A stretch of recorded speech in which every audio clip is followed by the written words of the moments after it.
Dans ce RER, un passager pas comme les autres, Béranger Cernon, ancien conducteur de train, devenu député.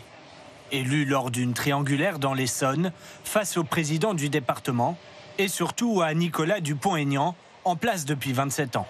Oui, il y a un peu de pression parce que forcément, je suis pas aussi connu qu'un Nicolas Dupont-Aignan ou même qu'un François Durovray face à qui j'étais. Il va falloir que je fasse mes preuves, il va falloir que je me fasse connaître aussi. Pour cet ancien syndicaliste CGT qui a rejoint les rangs insoumis, ce matin, c'est costume cravate de rigueur.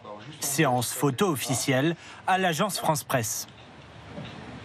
Tu les croises comment? Bon, comme ça. T'es sûr? C'est intimidant, c'est assez surprenant aussi. Il y a l'émotion, il y a beaucoup de choses qui se passent dans la tête et c'est vrai que petit à petit, on prend conscience qu'on entre dans le monde de la députation, dans le monde politique aussi. À 36 ans, ce novice en politique doit maintenant embaucher son équipe. Cette candidate postule pour devenir son assistante parlementaire. J'ai un gros enjeu autour de la com, étant donné qu'on est une circonscription qui a été beaucoup médiatisée. Et donc, grosso merdo, je me dis j'ai un an pour faire mon trou et pour me faire connaître, quoi. Elle a déjà travaillé 6 ans auprès d'une autre députée LFI.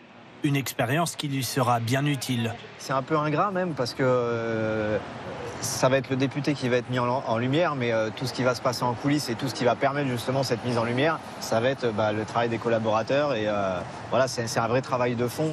Autre passage obligé pour tout nouveau député, le rendez-vous avec le déontologue de l'Assemblée nationale, accompagné de son attaché de presse.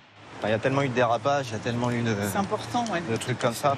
Réunion à huis clos d'une trentaine de minutes pour lui expliquer les règles à respecter.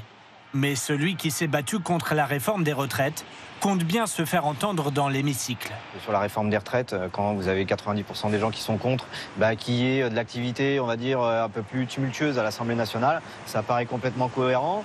Quand la plupart des gens demandent juste la reconnaissance de l'État palestinien, oui, forcément, ça peut créer de l'émule au sein de l'Assemblée nationale. Voilà, faut aussi comprendre que l'Assemblée nationale est représentative aussi de la vie de tous les jours, de ce qui se passe dans la rue. De la rue au Palais Bourbon, Béranger Cernon s'est engagé en politique pour combattre l'extrême droite. Ouais, ça y est, on est dans la cour d'honneur, comme les grands. Mais aussi Emmanuel Macron, qui, selon lui, n'entend pas le verdict des urnes. La ligne rouge aujourd'hui qui est fixée par Emmanuel Macron, on le voit, c'est LFI. Il faut bien avoir conscience qu'aujourd'hui c'est LFI, demain ce sera Europe Écologie Les Verts, etc. etc. Aujourd'hui, LFI, c'est l'épouvantail, c'est le bouc émissaire finalement pour justifier son choix de ne pas nommer un Premier ministre du nouveau Front Populaire. Et très clairement, déjà, ça commence très mal, quoi. Béranger Cernon ne sait pas encore dans quelle commission il siégera. Une chose est sûre, pas question d'oublier d'où il vient.